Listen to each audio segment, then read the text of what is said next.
अस्सलामुअलैकुम। एल्पा अपना असल रंग दिखाने लगी। सांप अपनी फितरत से मजबूर होता है, दूध पिलाने वाले को भी डस लेता है। एल्पा दोहरी फितरत की हामिल थी। वो बेशक व शुबा पारस को दिलो जान से चाहती थी, और इस बार तो वो सारी ज़िंदगी उसके कदमों से लिपट कर रहना चाहती थी, क्योंकि उसने बदतरीन दुश्मनों को उसके दिमाग में आने से रोका था। जब तक वो अस्पताल में बीमार पड़ी रही, वो उसकी हिफाजत करता रहा। फिर उसने दूसरा बहुत बड़ा एहसान किया, उससे ट्रांसफॉर्मर मशीन बनाने का मौका दिया। वो अपने खुदा को हाजिर व नाजिर जानकर यह हद कर चुकी थी कि मरते दम तक उसकी वफादार रहेगी, लेकिन वो कट्टर यहूदी थी। उसने अपनी टेलीपैथी की तमाम सलाहियतों और अपनी दिन रात की तमाम मेहनतों को अपनी कौम के लिए वक्फ कर दिया। वो पारस की खातिर अपनी जान दे सकती थी, मगर ईमान नहीं। उसका ईमान सिर्फ अपने मुल्क और अपनी कौम के लिए था। अपने मजहब और अपनी कौम की बात आई तो बात बिगड़ने लगी। पारस ने इतना ही कहा था कि उसने 10 फ़लस्तीनी मुसलमानों की फहरिस्त तैयार किया। उन 10 अफराद को मशीन के जरिए टेलीपैथी सिखाई जाए। उसने अपने तौर पर इंसाफ से ये बात की थी। एक तो मुसलमान फ़लस्तीन के सदियों पुराने बाशिंदे थे। वो मुस्तैद थे कि अर्ज़ फ़लस्तीन से अपने तमाम हकूक़ हासिल करें। पारस की दूसरी जायज़ बात यह थी कि इससे ट्रांसफार्मर मशीन पर पारस का भी बराबर का हक था। अगर वो साथ ना देता तो एल्पा कभी भी वह मशीन तैयार ना कर पाती। अब वो इस मशीन के जरिए टेलीपैथी जानने वाले यहूदियों की फ़ौज तैयार कर रही थी। पारस भी इस मशीन से मुसलमानों को ये इल्म सिखाने का हक रखता था, लेकिन एल्पा के नुक्ता नज़र से उसका यह मुतालबा जायज़ नहीं था। फ़लस्तीनी मुसलमान बदतरीन दुश्मन समझे जाते थे, और वो दुश्मनों को इल्म सिखाकर उन्हें अपने और अपनी कौम के लिए मुसीबत नहीं बनाना चाहती थी। उसने पारस को बड़े प्यार से समझाया कि वो इस मुतालबे से बाज आ जाए। जवाबन पारस ने उसे समझाया कि वो जायज़ मुतालबा तस्लीम करने से इनकार ना करे, वरना उसके पास वो मशीन नहीं रहेगी। वहाँ के मुसलमानों की तरह यहूदी भी आइंदा वो इल्म नहीं सीख सकेंगे।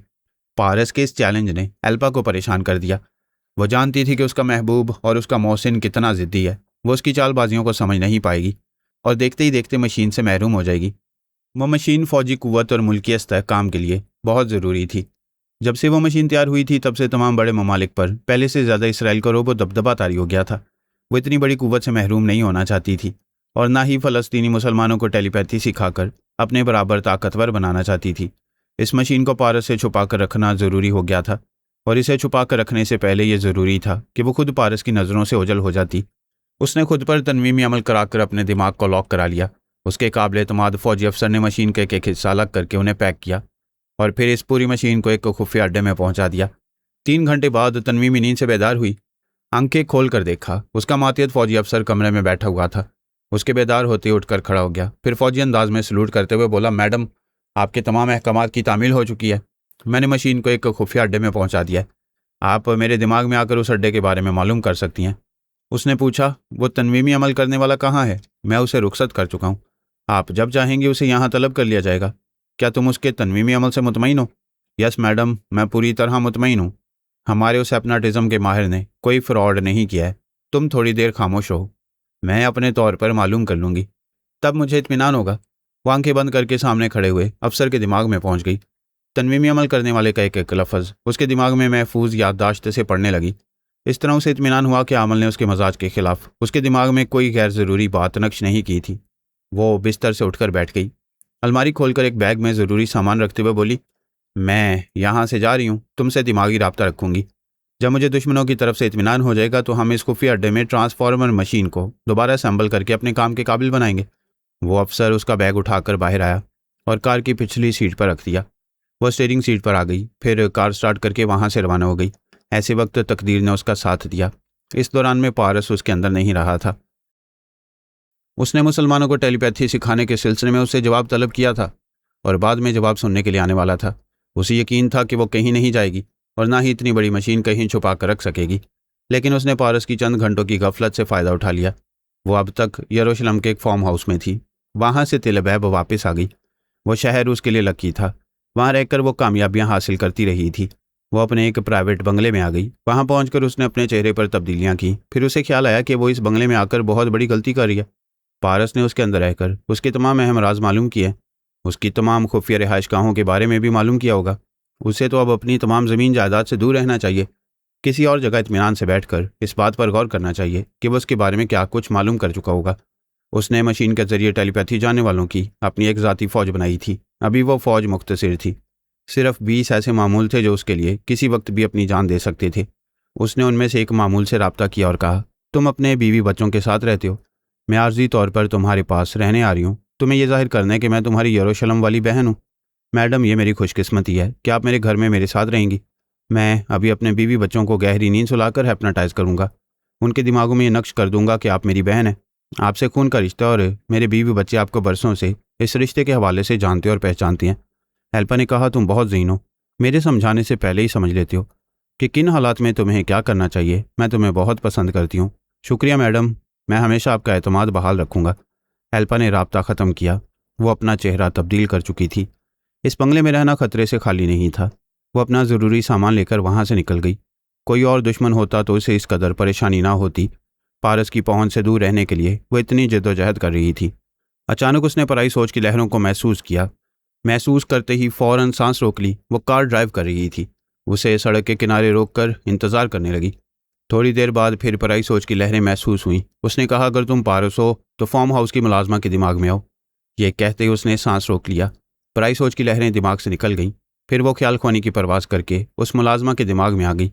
वहाँ थोड़ी देर इंतज़ार करने के बाद बोली, पारस, क्या तुम मौजूद हो? वो बोला, हाँ, तुमने तो बड़ी तेज़ी दिखाई है अल्पा। तुम ये कहा करती थी कि तुम्हारा दिल और दिमाग मेरे लिए है। तुम जब तक जिंदा रहोगी मुझे अपने अंदर आने से नहीं रोकोगी। मगर तुमने तो दिमाग को मुकफ्फल करने में एक लम्हे की भी देर नहीं की। मुझे ताना ना दो, मैं अब तक तुम्हें दिल की गहराइयों से चाहती हूँ। कभी तुम्हारे काम आने के लिए मुझे अपनी जान देनी पड़ेगी तो तुम्हारी खातिर जान पर खेल जाऊंगी। बस करो अल्पा, बड़े बड़े दावे ना किया करो। तुमने अपने दिमाग को मुकफ्फल करा के अपने बहुत बड़े दावे की नफ़ी की है। मैं तुम्हें यह बता दूं, मैंने कभी तुम पर भरोसा नहीं किया। इस बार भी मेरा तजुर्बा कहता था कि तुम किसी वक्त भी धोखा दे सकती हो। क्या डिठाई है कि ज़ुबान से फिरकर वफादार रहने का दावा कर रही हो? प्लीज़ पारस, ये तो समझो कि तुमने खुद ऐसा करने पर मुझे मजबूर किया है। तुम इन फ़लस्तीनी मुसलमानों को टेलीपैथी सिखाने का मुतालबा कर रहे थे, जो हमारे मुल्क और हमारी कौम के दुश्मन है। ये फ़लस्तीनी मुसलमान ना तुम्हारी कौम के दुश्मन है ना तुम्हारे मुल्क के। ये उनका भी मुल्क है। जब उन्हें हकूक़ नहीं मिलते हैं तो ये जिहाद करते हैं। इस जिहाद को तुम दुश्मनी कहती हो? बहरहाल मैं इस सिलसिले में मज़ीद बहस नहीं करूँगा। तुम्हें जो करना था वो कर चुकी। अब मैं सोचूंगा कि मुझे क्या करना चाहिए। मैं जानती हूँ तुम जवाबी कार्रवाइयाँ करोगे, मगर अब मैं तुम्हारे मजाज और तुम्हारी मर्ज़ी के ख़िलाफ़ कोई काम नहीं करूँगी। तुम शुरू से मेरी इस फितरत को जानते हो कि मैं हमेशा अपनी यहूदी कौम को तरजीह देती आई हूँ।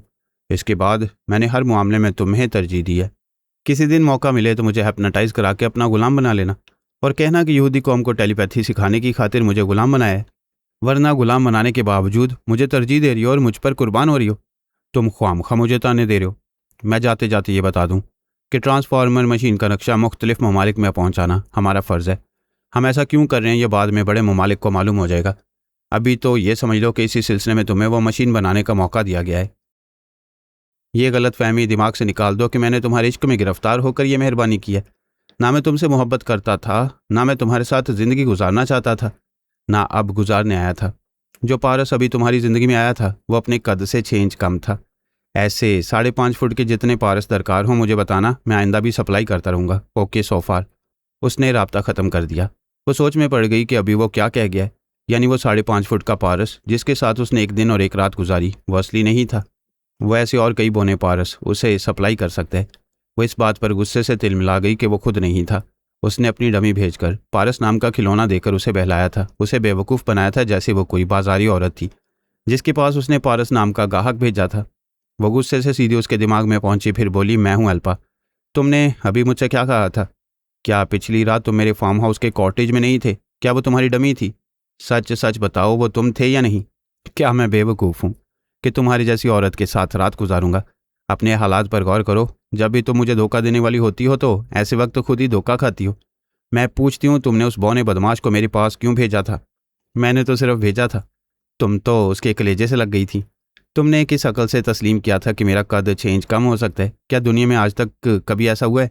तुमने मुझे धोखा क्यों दिया? क्या मैं कोई बाजारी औरत हूँ कि जिसे चाहोगे उसे मेरे पास भेज दोगे? तुमने सिर्फ मुझसे नहीं, मेरी इज़्ज़त आबरू से भी दुश्मनी की है। तुम्हारी आबरू कहाँ है? मैंने तो तुम्हें शरीक हयात बनाकर इज़्ज़त दी थी, लेकिन तुम्हें इज़्ज़त रास नहीं आई। तुमने मेरे लिए एक बेटी पैदा की। उस वक्त तक मैं तुम्हें बेहयाई से रोकता रहा। तुम खुद गर्ज और मतलब परस्त हो, इतने जालिम हो कि एक माँ से उसकी बेटी छीन लिया। अगर ऐसा ना करता तो तुम उसे यहूदी बना देती। आज वो बाबा साहब के दायरे में एक मुसलमान बाप की बेटी की हैसियत से परवरिश पा रही है। बहुत जल्द तुम उससे मिलोगी, मगर खुद को उसके सामने माना कहना, वरना मौत तुम्हारे मुंह पर थूक देगी। तुम और क्या करोगे? मेरी बेटी के दिमाग में बचपन से मेरे खिलाफ जहर भर रहे हो। मैं ऐसा नहीं कर रहा हूँ। लेकिन वो तुम्हारे पास होती तो तुम उस बेटी को बाप का दुश्मन बना देती। मैं तुमसे बहस नहीं करूंगी, मगर तुमने डमी पारस के जरिए मेरी आबरू को खिलौना बना दिया। क्या इस बेहयाई पर तुम्हें ज़रा भी शर्म आ रही है? मेरे पास तुम्हारी एक एक बेहयाई का हिसाब है। मेरे बाद तुम कितनों के साथ मुंह काला करती रही हो। ये बात मुझसे छुपी हुई नहीं है। तुम्हारे प्राइवेट ऐश कदे में कभी जमाल रॉबिन, कभी कमाल रॉबिन जैसे जादूगर आए, कभी बॉबी स्मिथ आया, कोई ना कोई आता जाता रहा। अगर एक और डमी पारस आ गया तो तुम्हारे लिए क्या फ़र्क पड़ा? तुम तो बाजारी औरतों से भी कई गुजरी हो। मेरे पास आकर अपनी पारसाई ना जताओ। आईने के सामने लिबास उतार कर देखो। बाहर से शानदार, अंदर से खंडर बन चुकी हो। वो गुस्से से चीख कर बोली, यू शट अप। मैं बूढ़ी नहीं हूँ, खंडर नहीं हूँ। मुझे बर्बाद करने वाले बेहया और बेगैरत तुम हो। तुम मेरी तौहीन कर रहे हो। मैं इसका बदला ज़रूर लूँगी। वो उसके दिमाग से निकल आई। अपनी जगह दिमागी तौर पर हाजिर होकर गुस्से से हाँपने लगी। उसे यूं लग रहा था जैसे पारस कई बरसों से उसे दौड़ाता रहो, उसकी पिटाई करता रहो। वो सोचने लगी, अब मैं किसी खुशफहमी में नहीं रहूंगी। वो कभी प्यार से काबू में नहीं आएगा। यह सोचना ही सबसे बड़ी हमाकत है कि एक मुसलमान से दोस्ती और रिश्तेदारी हो सकती है।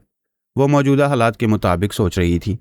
मैंने उसके ताउन से मशीन तैयार की है और अब उसे धोखा देकर उस मशीन को एक खुफिया अड्डे में छुपा दिया है। वो उसे तलाश करने और तबाह करने की कोशिश में मुझसे खुलकर दुश्मनी करेगा। मुझे पहले से ज़्यादा मोहतात रहना चाहिए। वो अब तक पारस से टकराते रहने के नतीजे में नुकसान उठाती रही थी, लेकिन ट्रांसफार्मर मशीन हासिल करने के बाद यकीन हो गया था कि वो पहले से कई गुना ताकतवर हो गई है। पारस के मुकाबले में हज़ारों टेलीपैथी जानने वाले पैदा कर सकती है। पहले की तरह रूपोश रहकर उससे महफूज रह सकती है। उसने अपने तमाम प्राइवेट बंगलों को छोड़ दिया था। अक्ल कहती थी कि पारस ने पिछले दिनों उसके दिमाग में रहकर उसकी तमाम खुफिया रिहाइशगाहों के बारे में बहुत कुछ मालूम किया होगा। उसने आर्जी तौर पर अपने काबिल एतमाद मातियत के बीवी बच्चों के साथ रहने का इरादा किया था। इतनी देर तक पारस से उलझने से उसे और ज़्यादा खतरात का एहसास हुआ। वो इस बात पर भी गौर करने लगी कि अपने उस काबिल एतमाद मातियत के साथ रहना चाहिए या नहीं। उसके अंदर ये बात पक रही थी कि उसने जितने अफराद को टेलीपैथी सिखाई है और जितने अफराद को अपना मामूल बनाया है, उन्हें मामूल बनाने के लिए तनवीमी अमल के दौरान में पारस मौजूद रहा होगा।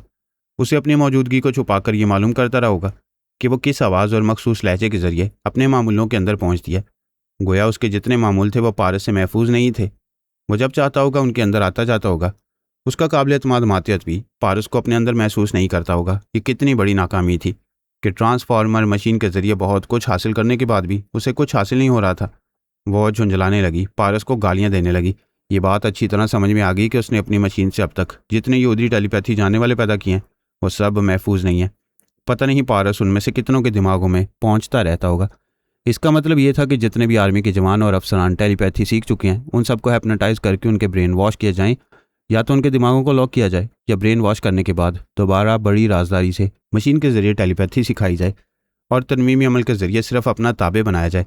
इस तरह उन सबको पारस से निजात मिल सकेगी। ये तो बहुत लंबा और थका देने वाला काम था। उसने मशीन के ज़रिए टेलीपैथी की दुनिया में अरूज हासिल करने के लिए जहाँ से इब्तदा की थी फिर वहीं पहुँच गई थी। वो दोनों हाथों से सर पकड़ कर बैठ गई।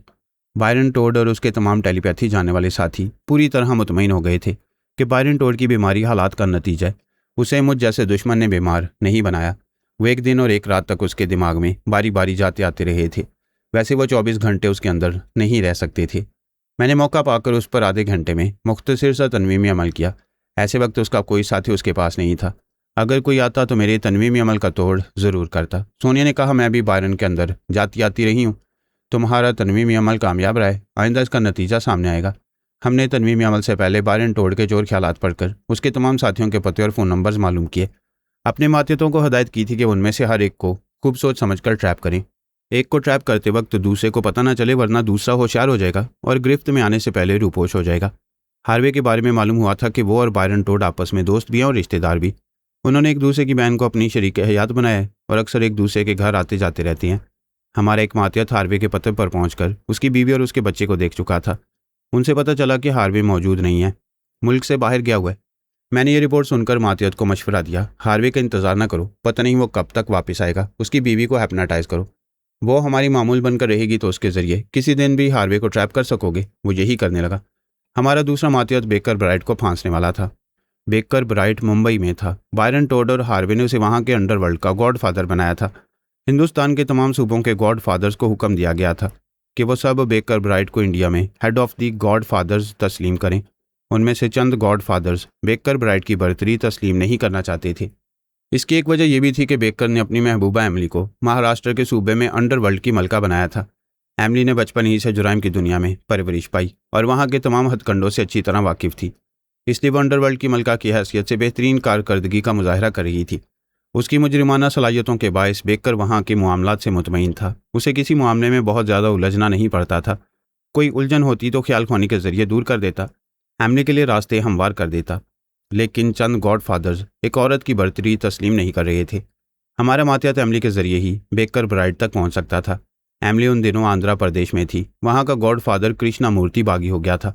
उसने कह दिया था कि अपने इलाके की आमदनी में से एमिली को हिस्सा नहीं देगा। हिस्सा लेना है तो बेकर ब्राइट बराह रास्त लेन देन करे। एमिली ने आंध्र प्रदेश पहुंचकर कृष्णा मूर्ति को चैलेंज किया था कि वह उसके बाप से भी अपना हिस्सा वसूल करके रहेगी। वो मद्रास के एक 5 स्टार होटल में ठहरी हुई थी।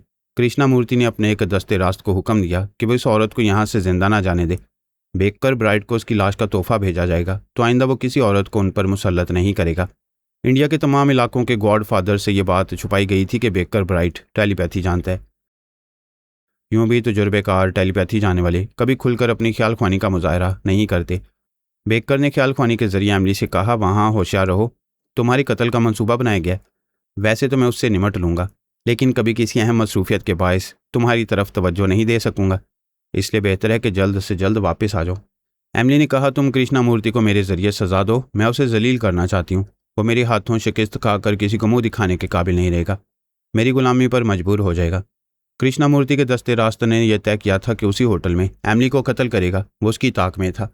जब वो बाहर से शॉपिंग करके होटल में आई और लिफ्ट के जरिए ऊपर अपने कमरे की तरफ जाने लगी तो वो भी लिफ्ट के जरिए अंदर आ गया। लिफ्ट बंद हो गई। उसने कहा, एक औरत होकर हम पर हुकूमत करने आई हो, तुम्हारी हैसियत एक चूंटी से ज़्यादा नहीं है। इसी लिफ्ट के जरिए एक चुटकी से मसल कर चला जाऊँगा, किसी को खबर नहीं होगी। एमिली ने कहा, तो फिर मसल क्यों नहीं देते, बोलते क्यों? वह अपनी जेब से रिवॉल्वर निकाल कर बोला, हमारे गॉड फादर ने कहा है तुम्हें ज़िंदगी मिल सकती है। मैं चंद कागजात लाया हूँ, उन पर दस्तखत करके गॉड फादर कृष्णा मूर्ति की हाकमियत कबूल करो। ये कागजात बायरन टोड को भेज दिए जाएंगे, फिर वो कृष्णा मूर्ति को head of the godfathers बना देगा। क्या अपनी जवानी पर तरस खाकर जिंदा रहना चाहती हो? लिफ्ट खुल गई, दरवाज़ा खुल गया। एमिली ने कहा, इतनी देर से कुत्ते की तरह भौंक रहे हो, मुझे गोली ना मार सके, जाओ वो गोली अपने नाम कर लो। वो बाहर आई। लिफ्ट का दरवाज़ा बंद हो गया। जब वो लिफ्ट नीचे जाने लगी तो नीचे से एक गोली चलने की आवाज़ सुनाई दी। एमिली ने मोबाइल फ़ोन के जरिए कहा, कृष्णा मूर्ति, अपने दूसरे कुत्तों को यहाँ भेज दो, तुम्हारे कुत्ते की लाश लिफ्ट के अंदर पड़ी हुई है। वो अपने कमरे में आ गई।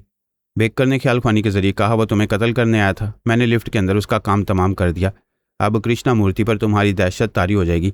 वो बिस्तर पर चारों शानिचित होकर बोली, हाय बेकर, तुम्हारी टेलीपैथी ने तो मुझे नाकाबिले शिकस्त बना दिया है। अंडरवर्ल्ड में कोई मेरे सामने सर उठाकर बात नहीं करता। पुलिस और इंटेलिजेंस वाले मेरे खिलाफ सबूत और गवाह तलाश करते रहते हैं और नाकाम होते रहते हैं।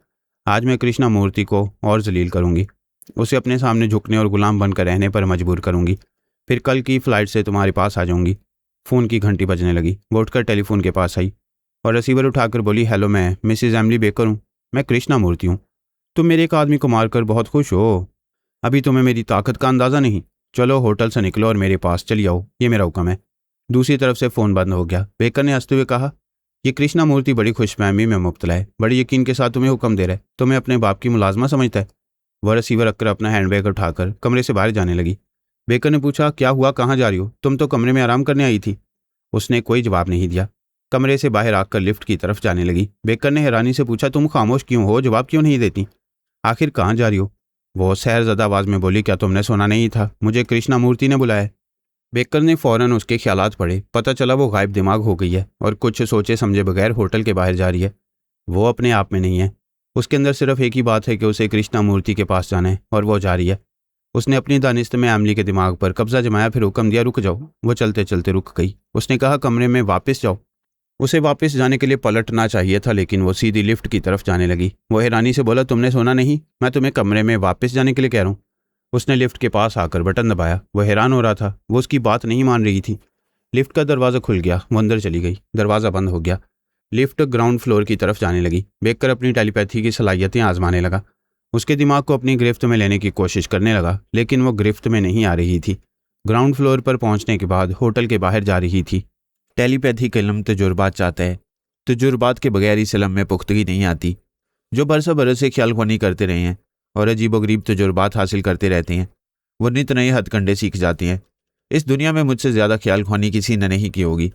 मैंने जैसे तजुर्बात हासिल किए हैं, और जैसे ना समझ में आने वाले हथकंडे आजमाता रहता हूँ। उनसे दुश्मन परेशान हो जाते हैं। बेकर भी परेशान हो रहा था। वो कभी समझ नहीं सकता था कि मैंने एमिली के तातल शोर को किस तरह अपने शिकंजे में लिया है। मेरे मातियत ने मुझे रिपोर्ट दी थी कि बेकर ब्राइट मुंबई के एक बहुत महंगे इलाके में अपना असली चेहरा छुपाकर मुअज़्ज़ज़ बिजनेसमैन की हैसियत से रहता है। कभी कभी एमिली से मिलने के लिए बेकर ब्राइट के रूप में आ जाता है। मेरे मातियत ने मुझे एमिली और कृष्णा मूर्ति के दिमागों में पहुंचाया। मैंने सोनिया से कहा हम बायरन टोड और उसके साथियों तक पहुंच गए हैं। मैं बेकर ब्राइट की तरफ तवज्जो दे रहा हूँ। तुम नानाका को तलाश करो। पता नहीं वो कहाँ गुम हो गया है। सोनिया ने कहा मैं मार्ली और जिम काफ को हांगकांग आने पर माइल करूंगी। वो यहाँ आएगी तो नानाका जहाँ भी छुपा होगा बाहर आने पर मजबूर हो जाएगा। मैंने तायद की। जिम काफ मार्ली के शौहर की हैसियत से इधर आएगा तो नानाका की अंडरवर्ल्ड की बादशाहत खतरे में पड़ जाएगी। उसे अपनी ममलिकत को बचाने के लिए गोशानशीनी से बाहर आना होगा।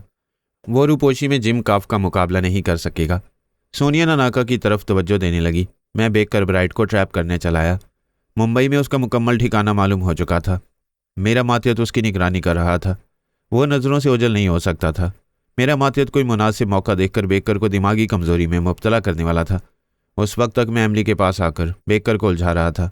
वो इस बात से हैरान और परेशान था कि ख्याल ख्वानी में नाकाम क्यों रहे। उसने सोचा क्या मेरी टेलीपैथी की सलाहियत ख़त्म हो गई है। अपनी सलाहियत को आजमाने के लिए उसने ख्याल ख्वानी की परवास की और आंद्रे के दिमाग में पहुंचा। थैंक्स गॉड मेरी ये सलाहियत बरकरार है। आंद्रे ने पूछा क्या बात है, तुम अपनी टेलीपैथी की सलाहियत को क्यों आजमा रहे हो? मैं एमिली के दिमाग में नाकाम रहा हूँ। ताज्जुब है, जब नाकाम हो रहे हो तो उसके दिमाग में कैसे पहुंच रहे हो? यही बात समझ में नहीं आ रही। मैं उसके अंदर जा रहा हूँ लेकिन उसके दिमाग को अपनी गिरफ्त में लेते वक्त नाकाम हो जाता हूँ। वो कृष्णा मूर्ति से मिलने जा रही है और मैं उसे रोक नहीं पा रहा हूँ। तुम एमिली के दिमाग में आओ, अभी मालूम हो जाएगा।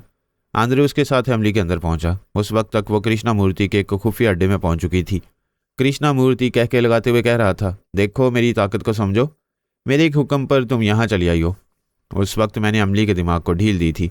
वो चारों तरफ देखकर परेशान हो रही थी और पूछ रही थी मैं यहाँ कैसे आ गई हूँ। वो बेकर को आवाज़ देने लगी, बेकर तुम कहाँ हो? क्या तुम टेलीपैथी के जरिए मुझे यहाँ लाए हो?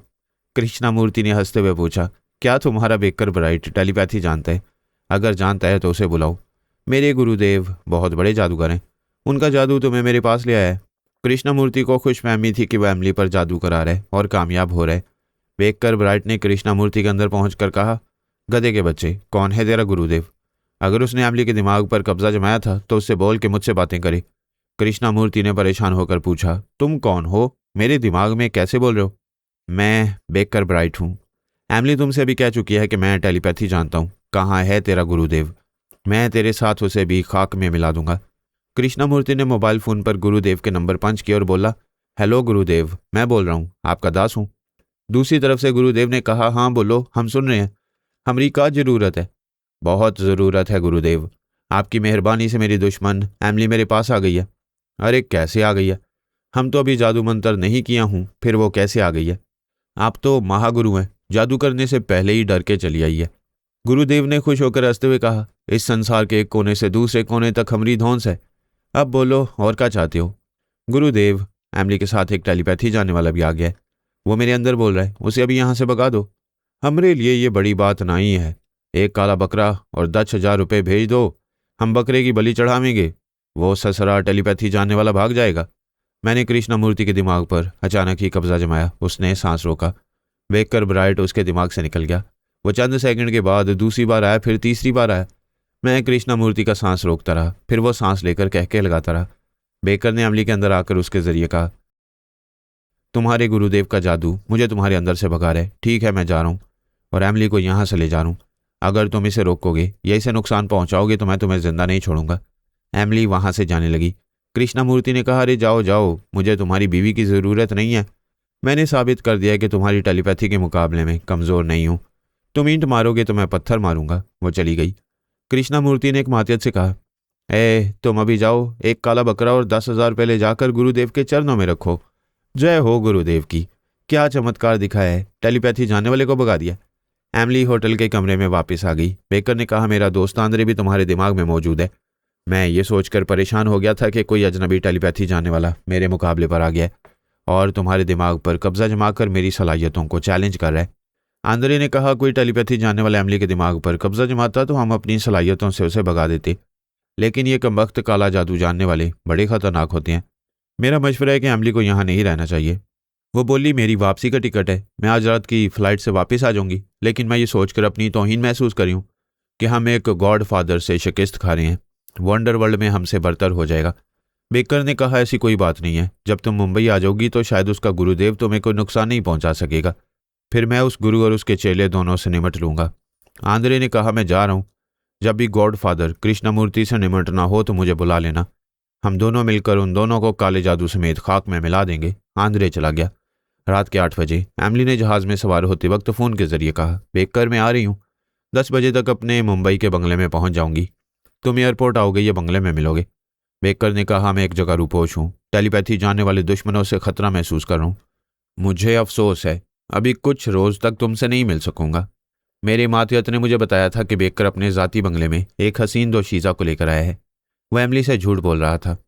उसे टेलीपैथी जानने वाले दुश्मनों से कोई खतरा नहीं था। वो हमारे बारे में कुछ नहीं जानता था। हम जो कर रहे थे उससे वो बेखबर था। एमिली ने मेरी मर्जी के मुताबिक कहा, बेकर मुझे झूठ ना बोलो, तुम्हें किसी भी दुश्मन की तरफ से कोई खतरा नहीं है। एमिली, तुम पहली बार मुझे झूठा कह रही हो। तुम्हें क्या हो गया? क्या मैं कभी तुमसे झूठ बोल सकता हूँ? मैं पहले नहीं जानती थी, आज मालूम है कि पहले भी तुम झूठ बोलते रहे हो। जब भी कोई जवान छोकरी नजर आती है, अपनी मसरूफियत का बहाना करके उसके साथ रातें गुजारते हो। तुम्हारा दिमाग खराब हो गया है। क्या मेरे खिलाफ कोई तुम्हें बहकार है? गुरुदेव किसी को नहीं बहकाते, किसी से झूठ नहीं बोलते। उन्होंने मुझे फ़ोन पर बताया है कि आज तुम एक जवान छोकरी को अपने प्राइवेट बंगले में ले गए हो। वो गुरुदेव झूठा और मकार है। मेरा कोई प्राइवेट बंगला नहीं है। तुम मेरी दौलत और जायदाद का हिसाब जानती हो। मैंने तुमसे छुपकर कोई बंगला नहीं खरीदा है। मुझे अफसोस है कि तुम एक फ्रॉड गुरु की बातों में आकर मुझ पर भरोसा नहीं कर रही हो। वो फ्रॉड नहीं है, वो अपने जंतर मंतर से सच्ची बातें बताता है। प्लीज़ झूठ ना बोलो, मुझे धोखा ना दो। मैं अभी आ रही हूँ, मुझे एयरपोर्ट पर मिलो। अगर तुम कहती हो कि वो सच्ची बातें बताता है तो फिर उसने ये क्यों नहीं बताया कि मेरा वो प्राइवेट बंगला कहाँ है? जब है ही नहीं तो वो झूठा बताएगा कैसे? गुरुदेव ने कहा है कि अभी वो मंत्र पढ़ रहा है। 1 घंटे बाद तुम्हारे उस प्राइवेट बंगले का पता मुझे फ़ोन पर बताएगा। वो परेशान होकर बोला, क्या वो 1 घंटे बाद बता देगा? नहीं, जब ऐसा कोई बंगला है ही नहीं तो वो क्या बताएगा? तुम्हें बेवकूफ़ बनाने के लिए किसी दूसरे बंगले का पता बता देगा। वो मुझे जिस बंगले का भी पता बताएगा मैं वहाँ जाऊँगी। जब वो तुम्हारा बंगला नहीं होगा और तुम वहाँ नहीं मिलोगे तो मैं उस गुरुदेव को झूठा समझ लूँगी। वो बोला, अच्छी बात है, तुम यहाँ आओ, मैं 1 घंटे बाद तुमसे रब्ता करूँगा। उसने फ़ोन बंद कर दिया। वो एमिली की ज़ुबान से ये सुनकर परेशान हो गया था कि वो एक हसीन दोशीज़ा को अपने प्राइवेट बंगले में लाया है। उसके ज़हन में ये सवाल चीख रहा था कि एमिली को पहले कभी ऐसी बातें मालूम नहीं हुई, अब कैसे मालूम हो गई? क्या काला जादू ऐसा होता है कि आदमी के अंदर छुपे हुए राज बता देता है? अगर उस कमबख्त गुरुदेव ने उसके प्राइवेट बंगले का पता बता दिया तो क्या होगा? होगा क्या? ज़्यादा से ज़्यादा एमिली नाराज़ होगी, लेकिन ऐसे टेलीपैथी जानने वाले महबूब और मुहाफिज को नहीं छोड़ेगी। बस एक बीवी की तरह लड़ती झगड़ती रहेगी। लेकिन तशवीश ये थी कि काला जादू जानने वाला उसके अंदर के राज मालूम करने लगा है। वो अब तक टेलीपैथी जानने वाले दुश्मनों से मोहतात रहा करता था। अब इस गुरुदेव की आमद उसे समझा रही थी कि काला जादू जानने वाले भी मुसीबत बन सकती हैं। ऐसे गुरुदेव से जल्द अज जल्द पीछा छुड़ाना होगा। एमिली मुंबई पहुंच गई। मेरी मातियत ने फ़ोन पर उसे कहा, मैं गुरुदेव बोल रहा हूँ। मुझे तुम्हारे बेकर के प्राइवेट बंगले का पता मालूम हो चुका है। वह बंगला बांद्रा हिल में है। यह कहकर उसने बेकर का पूरा पता बता दिया। तुम वहाँ किसी वक्त भी जाकर अपने महबूब का झूठ पकड़ सकती हो। बेकर पिछले 1 घंटे से परेशान था। बार बार एमिली के दिमाग में आ रहा था। एक बार उसने आकर फ़ोन पर होने वाली ये गुफ्तगू सुनी। गुरुदेव एमिली को बंगले का पता बता रहा था। बेकर वो पता सुनते ही खुश होकर हंसने लगा, क्योंकि वो पता गलत था। वह गुरुदेव अपने काले जादू से सही पता मालूम करने में नाकाम रहा था। बेकर ने ख्याल ख्वानी के जरिए एमिली से पूछा, क्या उस फ्रॉड गुरुदेव ने तुम्हें पता बताया है? एमिली ने वो पता बताया। बेकर ने हंसते हुए कहा, मैं पहले ही कहता था, जब मेरा कोई प्राइवेट बंगला है ही नहीं तो वो क्या खाक बताएगा? पता नहीं उसने किसके बंगले का नंबर बताया है। तुम वहाँ जाओगी तो परेशान हो जाओगी। कोई बात नहीं, मैं जाऊँगी, अपनी तसल्ली करूँगी। तुम्हें एतराज़ नहीं होना चाहिए। मैं भला क्यों एतराज़ करूँगा? जाओ, अपनी तसल्ली करो, इधर उधर भटकती रहो। शायद बांद्रा हिल में उस नंबर का कोई बंगला ही ना हो जो तुम्हें उसने बताया है। बहरहाल मैं बहुत मसरूफ़ हूँ, मुझे फ़ोन पर डिस्टर्ब ना करो, मैं खुद ही किसी वक्त रब्ता करूँगा। वह दिमागी तौर पर अपने प्राइवेट बंगले में हाजिर हो गया। वो अपने बेडरूम में बैठा ख्याल ख्वानी करता रहा था। जो हसीन दोशीज़ा उसके बंगले में आई थी वह टीवी लाउंज में बैठी हुई नाच गाने के प्रोग्राम देख रही थी। वह उसके पास आकर बैठ गया। वो बोली, मैं अकेली बोर हो रही हूँ, तुम बंद कमरे में क्या कर रहे थे? जब मैं कोई अपना अहम काम करता हूँ तो अपने कमरे के दरवाजे और खिड़कियाँ बंद कर लेता हूँ। अब कोई काम नहीं है, हम सुबह तक रंगीन और संगीन वक्त गुजारेंगे। मुझे भूख लगी है, कुछ खाने के लिए तो पूछो। फ्रिज में खाने का सामान भरा पड़ा है, किचन में भी है। चाहो तो ताज़ा पका कर खाओ या फ्रिज से टिन पैक्ड खाने निकाल कर खा लो। वो उठकर जाना चाहती थी, उसने हाथ पकड़कर खींच लिया और बोला, अपनी भूख मिटाने से पहले मेरी थोड़ी सी प्यास बुझा दो। वो शौकी से बोली, क्या सब्र नहीं कर सकती? मुझे देखते रहो, ललचाते रहो तो प्यार का मजा आएगा। मुझे ऐसी जल्दबाजी अच्छी नहीं लगती। मैं जल्दबाज नहीं हूं, मगर थोड़ा थोड़ा किस्तों में प्यार देती रहो तो सुबह तक पेट भर जाएगा। कम ऑन, पहली किस्त अदा करो। वो किस्त वसूल करने की कोशिशें करने लगा। वो शौकी और शरारत से मचलने लगी। उसी वक्त ड्राइंग रूम का दरवाज़ा खुला। बेकर ने टीवी लाउंज से देखा, दूर खुले हुए दरवाजे पर एमली खड़ी हुई थी। वह हैरानी से उछलकर खड़ा हो गया। एमली, तुम यहाँ कैसे आ गई? अभी गुरुदेव ने फ़ोन पर कहा है कि उनसे मंत्र पढ़ने में गलती हो गई थी। सही मंत्र पढ़ने से सही पता मालूम होते ही उन्होंने मुझे बताया और मैं यहाँ आ गई। बेकर दोनों हाथों से सर थामकर गिरने के अंदाज में सोफे पर बैठ गया। एमली ने करीब आकर कहा, गुरुदेव झूठा नहीं है, तुम झूठे हो। तुम इस प्राइवेट बंगले में याशी के लिए रहते हो और मुझसे ये बातें छुपाते हो। मैं तुम्हें दिलो जान से चाहती हूँ। मुझे धोखा देते हुए तुम्हें शर्म नहीं आ रही है? वो हाथ उठाकर बोला, गुस्सा ना दिखाओ। मैं दुनिया जहान की दौलत तुम्हारे लिए कमाता हूँ। एक बार झूठ बोलने से कोई फर्क नहीं पड़ता। ये एक रात के लिए आई है, सुबह चली जाएगी। तुम मरते दम तक मेरे साथ रहोगी, इसलिए झगड़ा ना करो, चुपचाप यहाँ से चली जाओ। उसने एमली के दिमाग पर कब्जा जमाया। वो चुपचाप वहाँ से पलट कर जाने लगी। बेकर ने कहा, अपनी कार में बैठकर सीधी घर जाओ। मेरी बात नहीं मानोगी, झगड़ा करोगी तो मैं तुम्हें छोड़कर कहीं चला जाऊंगा। जाओ और फैसला करो, मेरा साथ छोड़ना चाहती हो या हमेशा हमेशा साथ रहना चाहती हो? वो अपनी कार में बैठकर चली गई। बेकर दोनों मुट्ठियां भींचकर खला में तकते हुए बोला, अबे आओ फ्रॉड गुरुदेव, तू काला जादू ऐसे जानता है जैसे टेलीपैथी जानता हो। सैकड़ों मील दूर से मंत्र बदल बदल कर पढ़ रहा है। मेरे लिए नई मुसीबतें पैदा कर रहा है। मैं तुझे नहीं छोड़ूंगा। अभी देखूंगा कि तू कितने पानी में है। उस हसीना ने पूछा, ये क्या हो रहा है? क्या वो तुम्हारी बीवी थी? उसके सामने मेरी तौहीन कर रहे थे कि मुझे एक रात के लिए लाए हो। क्या मेरी कोई इज्जत नहीं है? वो गुस्से में था, डांट कर बोला, यू शट अप। मेरा रोमांस का मूड चौपट हो गया है। तुम यहाँ से जाओ, खाओ पियो और बेडरूम में आराम करो। मैं पता नहीं कितनी देर मसरूफ़ रहूंगा। फुर्सत मिलेगी तो तुम्हारे पास आऊँगा। वो उठकर वहाँ से किचन की तरफ चली गई। बेकर ने ख्याल खानी के जरिए आंद्रे और साइमन को अपने पास बुलाया, फिर कहा, वो गुरुदेव टेलीपैथी जानने वालों से भी ज़्यादा परेशान कर रहे हैं। वो काले जादू के जरिए मेरे इस खुफिया बंगले का पता मालूम कर चुका है। वो अपने साथियों को तफसील से बताने लगा कि उसने किस तरह अपने जंतर मंतर से काम लेकर एमली को वहां पहुंचा दिया था। अगर उस कमबख्त को खाक में ना मिलाया गया तो वो उसकी शारक तक भी पहुंच जाएगा। आंद्रे ने कहा, ये तुम्हारे दुश्मन गॉड फादर कृष्णा मूर्ति की वजह से हो रहा है। उसी ने अपने गुरुदेव को एमली के पीछे लगाया और वो एमली को आलाकार बनाकर तुम्हें परेशान कर रहा है। साइमन ने कहा, गॉड फादर कृष्णा मूर्ति तुम्हें यहाँ गॉड फादर बनकर रहने नहीं देगा। उसे और उसके गुरुदेव दोनों को ही खत्म करना होगा। वो तीनों ख्याल खानी की परवाज करते हुए कृष्णा मूर्ति के दिमाग में पहुंचे। बेकर ने कहा, तुमने मुझसे दुश्मनी मोह लेकर अपनी मौत को दावत दी है। तुम आज रात की सुबह नहीं देख सकोगे। कृष्णा मूर्ति दो हसीनाओं के दरमियान में बैठा हुआ शराब पी रहा था। उसने कहा, मुझे मौत की धमकी न दो। हम मुजरिमाना जिंदगी गुजारने वाले जानते हैं कि किसी वक्त भी कहीं से भी मौत आ सकती है, लेकिन याद रखो, तुम मेरे गुरुदेव को कोई नुकसान नहीं पहुंचा सकोगे। वो अपनी तरफ आने वाली मौत को तुम्हारी तरफ पलटा देगा। साइमन ने कहा, हम तुम्हारे ख्यालात पढ़कर उस गुरुदेव का पता मालूम कर चुके हैं। उसके 3 चेले हैं जो उसके साथ रहा करती हैं। तुम उसे फ़ोन करो और उसके चेलों से बात करो। कृष्णमूर्ति ने कहा, मैं तुम्हारा गुलाम नहीं हूँ, मुझे फ़ोन पर बातें करने को हुक्म ना दो। साइमन ने उसके दिमाग पर कब्जा जमा लिया। वो बेख्तियार अपने मोबाइल को ऑन करके राब्ता कायम करने लगा। उन्होंने मालूम किया था कि गुरुदेव के तीनों चेले योगा के माहिर नहीं हैं। वो उनके दिमागों में जाकर गुरुदेव को हलाक कर सकते थे या उसे तरह तरह की मुसीबतों में मुब्तला कर सकते थे। वो हसीना एक ट्रॉली में कुछ खाने पीने की चीज़ें ले आई और बेकर ब्राइड से बोली, तुम्हारी बीवी अचानक यहाँ गई थी, उसका गुस्सा मुझे दिखा रहे हो। गुस्सा थूको और कुछ खा लो। उसके मुखातिब करने पर बेकर दिमागी तौर पर हाजिर हो गया।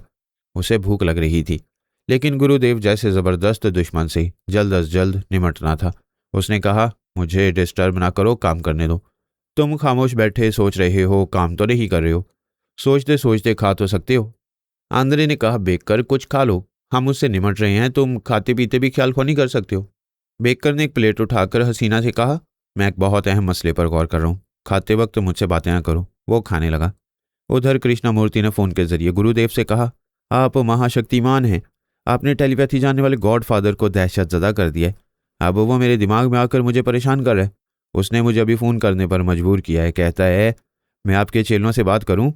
गुरुदेव ने कहा, यहाँ हमारे चेले होंगे तो तुम बात कर सकोगे, वो तो सुबह तक मंत्रों का जाप करने के लिए शमशान भूमि गए हुए हैं। बेकर खाने के दौरान में ख्याल खानी के जरिए ये बातें सुन रहा था। उसने आंद्रे से कहा, उन तीनों के अलावा और भी उस गुरुदेव के खिदमतगार होंगे, किसी तरह उन खिदमतगारों तक पहुंचो। उधर कृष्णामूर्ति फ़ोन पर कह रहा था, गुरुदेव मेरी जान खतरे में है, उसने धमकी दी है कि मैं आज रात की सुबह नहीं देख सकूंगा। गुरुदेव ने कहा, तुम कोनो चिंता मत करो, वह ससुरा तुम्हारा कुछ नहीं बिगाड़ सकेगा। तुम फिर एक काला बकरा और 10,000 रुपये भेज दो, हम बकरे की बलि चढ़ाएंगे।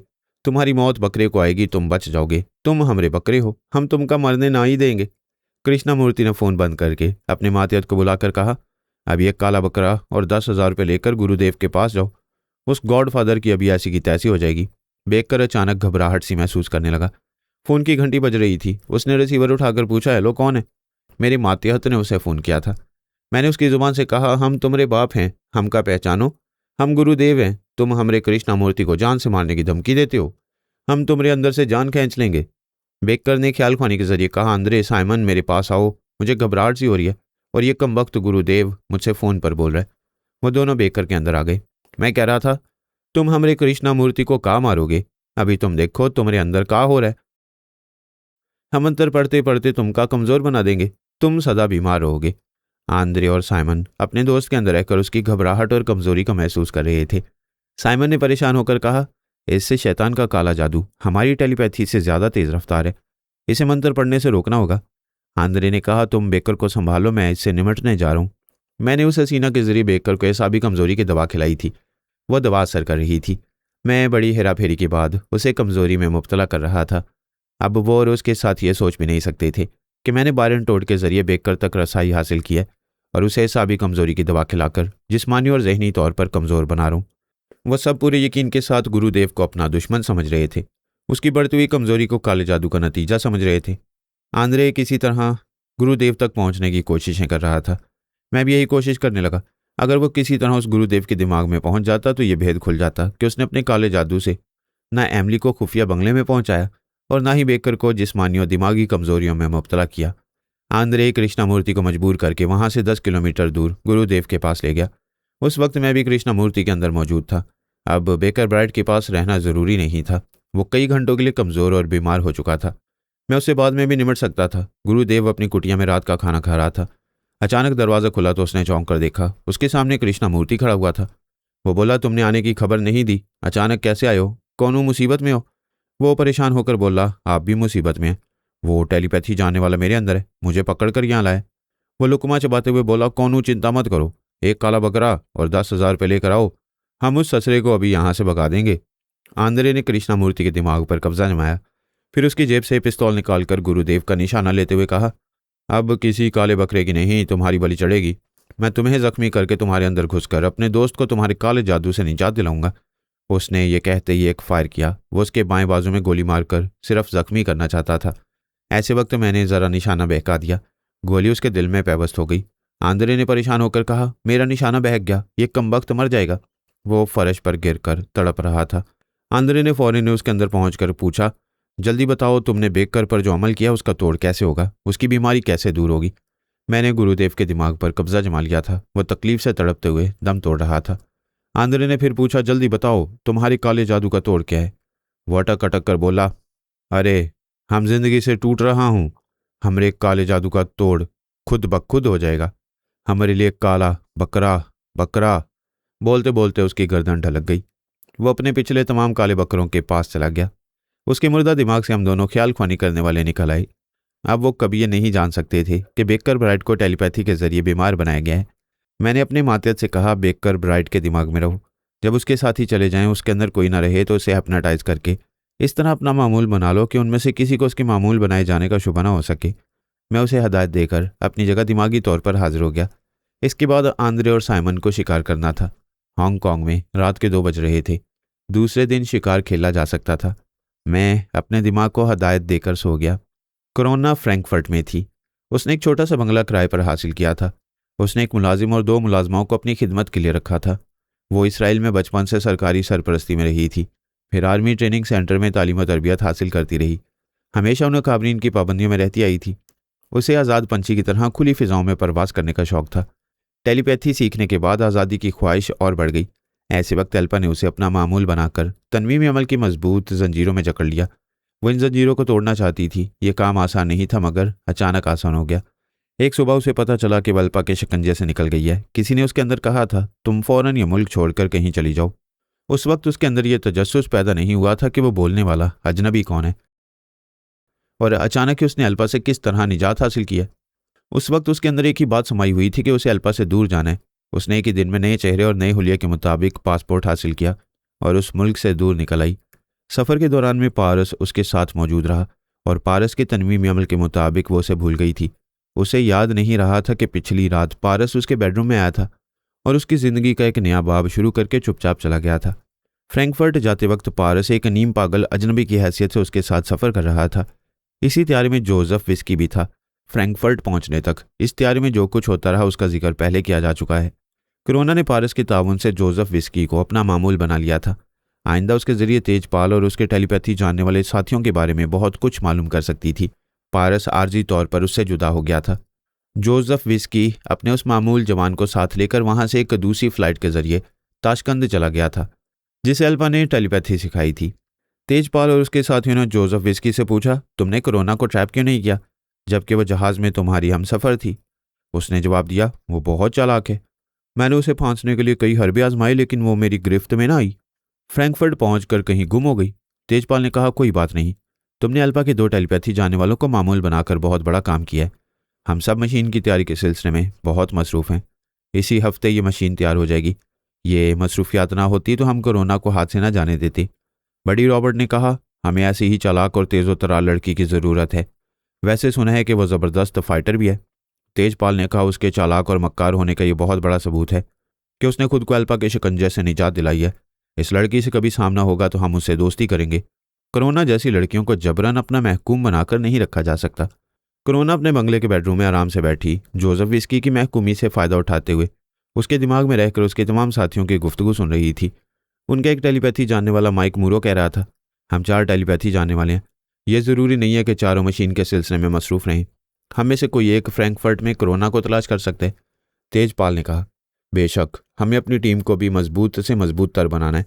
गैर मामूली सलाहियत रखने वाले ज़हीन टेलीपैथी जानने वाले जहाँ भी मिले जब भी मिले उन्हें अपने एतमाद में लेकर अपना दोस्त बनाना चाहिए। बैजों ने कहा, मैंने रूसी आर्मी के 10 अफसरान और 5 आला सरकारी अहदेदारों को मामूल बनाया है। उन सब पर मेरी गिरफ्त मजबूत है। हम जिस तरह चाहेंगे उनसे काम लेते रहेंगे। अगर तुम लोग चाहो तो मैं कोरोना को तलाश करने की मुहिम पर लग जाता हूँ। बड़ी रॉबर्ट ने कहा, तुम शादीशुदा हो। मोनो रीटा को मालूम होगा कि तुम एक जवान लड़की के पीछे पड़े हुए हो तो वो तुमसे लड़ने लगेगी। इस पर सब हंसने लगे। बैजों ने कहा, बड़ी, ये क्यों नहीं कहते कि तुम उसके पीछे जाना चाहते हो?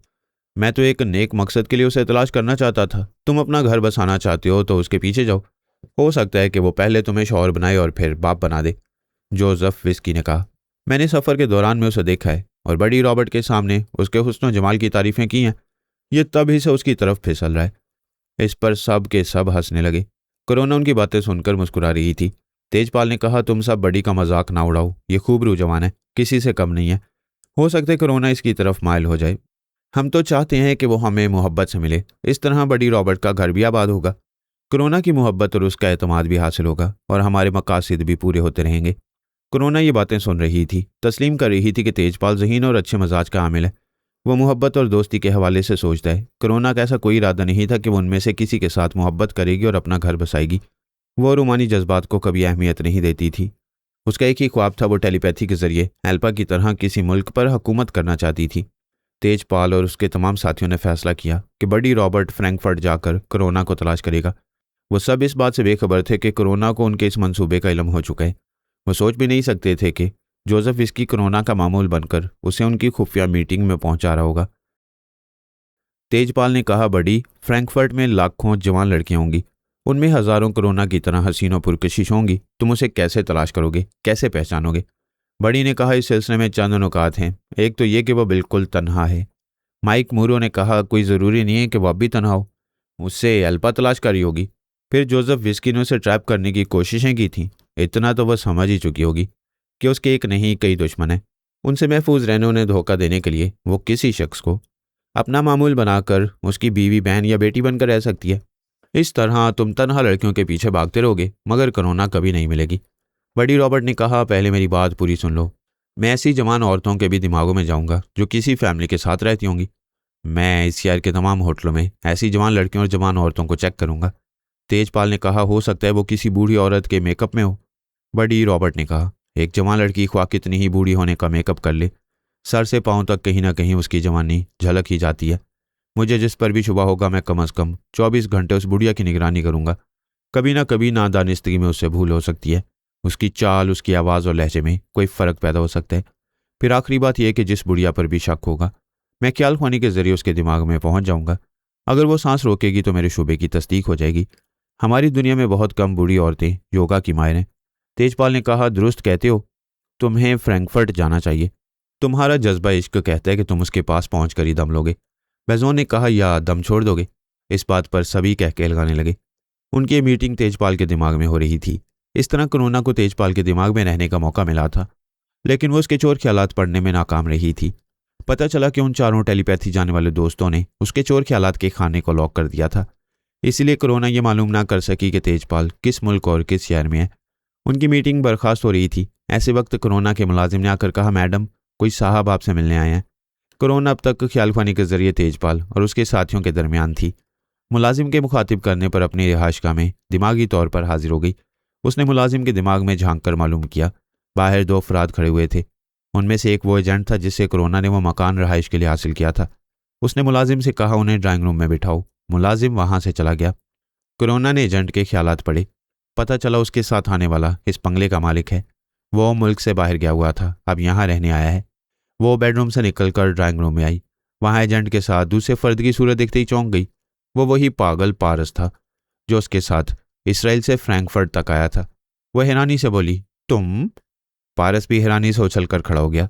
फिर दोनों बाजू फैलाकर उसकी तरफ पड़ते हुए बोला, करोना, मेरी हमसफ़र, तुम एयरपोर्ट से कहाँ गायब हो गई थी? वो पीछे हटकर बोली, अरे कहाँ घुसे आ रहे हो, मुझसे दूर रहो। फिर एजेंट से बोली, तुम इस मुसीबत को यहाँ क्यों लाए हो? एजेंट ने कहा, सॉरी, ये मुसीबत नहीं, इस बंगले के मालिक हैं। इसराइल के एक पागल खाने में इनका इलाज हो रहा था, वहाँ से सेहतियाब होकर अपने बंगले में रहने आए हैं। वो परेशान होकर बोली, क्या यहाँ रहने के लिए? हरगिज़ नहीं, मैंने 1 साल का एडवांस किराया दे दिया है, यहाँ कोई दूसरा आकर नहीं रह सकता। पारस ने कहा, मैं दूसरा नहीं हूँ, इस बंगले का मालिक हूँ। अगर तुम्हारी जगह कोई दूसरी होती तो मैं उसकी रकम वापस करके उसे यहाँ से निकाल देता, मगर तुम्हें कैसे निकाल सकता हूँ? तुम्हें तो अपने दिल से भी नहीं निकाल सकता। उसने उसे हैरानी से देखा, फिर कहा, तुम आजकलों के अंदाज में क्यों बोल रहे हो? काम की बात करो और यहाँ से जाओ। कहाँ जाऊँ? तुम मुझे एयरपोर्ट पर तनहा छोड़कर चली गई थी।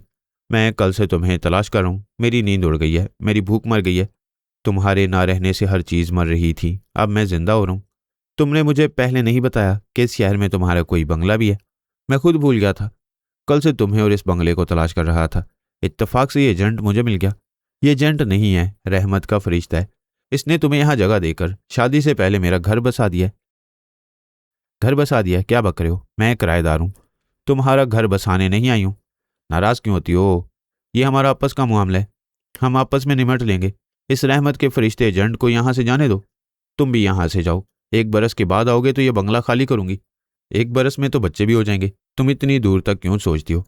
पहले साथ रहेंगे, फिर बच्चों के बारे में सोचा जाएगा। ये क्या बकवास कर रहे हो? खुद को नॉर्मल कहते हो और उल्टी सीधी बकवास कर रहे हो। तुम्हें पागल खाने वापस जाना चाहिए। मैं तुम्हारे साथ कहीं भी जाने को तैयार हूँ, मगर यकीन करो पागल नहीं हूँ। ज़रा सोचो, मैं तुम्हारे कितने काम आया था। मैंने जहाज़ में उस शख्स की पिटाई की थी और तुम खुश हो गई थी। कोरोना ने उसे सोचती हुई नज़र से देखा। उसने त्यारे में जोसेफ विस्की की पिटाई की थी। वो टेलीपैथी जानने वाला दुश्मन उसे कोरोना की हैसियत से पहचान गया था, जबकि वो अपनी असलियत छुपाकर एक नई जिंदगी गुजारना चाहती थी। यह अंदेशा था कि वो फ्रैंकफर्ट पहुंचकर उसके लिए मुश्किलात पैदा करेगा, उसे ट्रैप करेगा, अपना मामूल बनाएगा।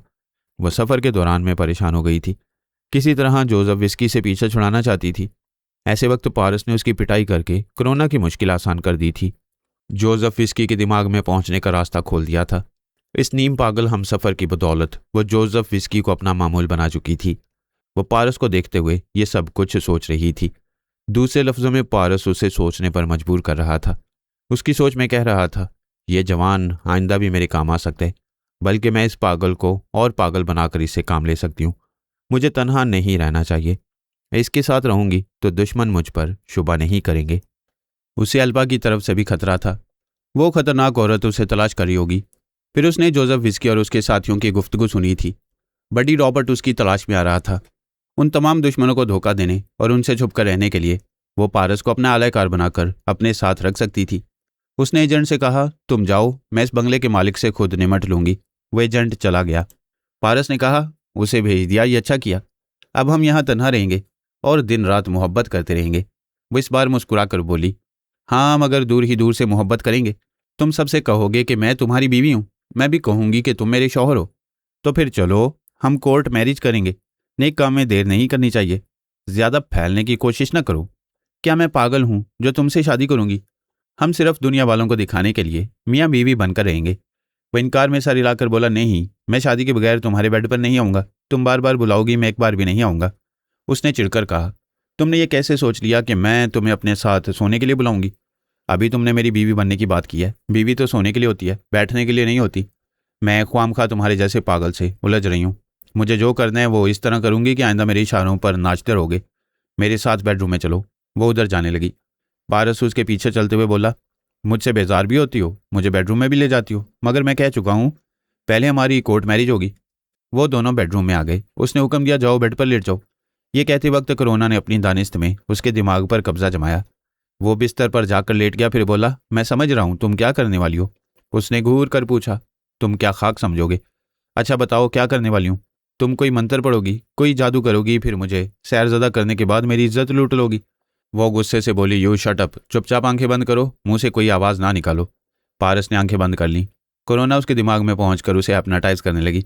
उसने तय कर लिया था कि वो उसे अपना मामूल बनाकर रखेगी। इस तरह वो उसके लिए दर्द-ए-सर नहीं बनेगा। वो बेचारी ऐसे पागल को हिप्नोटाइज कर रही थी जो पहले ही लाशऊरी तौर पर उसे पागल बना चुका था। वो उसके अंदर बोली, तुम मेरी आवाज़ सुन रहे हो? मैं इसराइल से तुम्हारी आवाज़ सुनता आ रहा हूँ। मैं अभी तुम्हारे अंदर बोल रही हूँ, तुम अभी सुन रहे हो और तुम गहरी नींद सो रहे हो। पारस ने उसके अंदर ये ख्याल पैदा किया कि मुझे आराम से लेटकर तनवीमी अमल करना चाहिए। वह खुद मामूल और महकूम थी। उसके पास आकर बेड पर लेट गई। फिर बोली, मैं आराम से लेटकर तुम पर अमल कर रही हूँ। पारस ने उसकी सोच में कहा, मुझे आंखें बंद करके अमल करना चाहिए। कोरोना ने आंखें बंद कर लीं। फिर दोनों के दरमियान अजीबोगरीब तनवीमी अमल होने लगा। उसे यह मालूम ही ना हो सका कि वो आमिल बनते बनते मामूल बन रही है।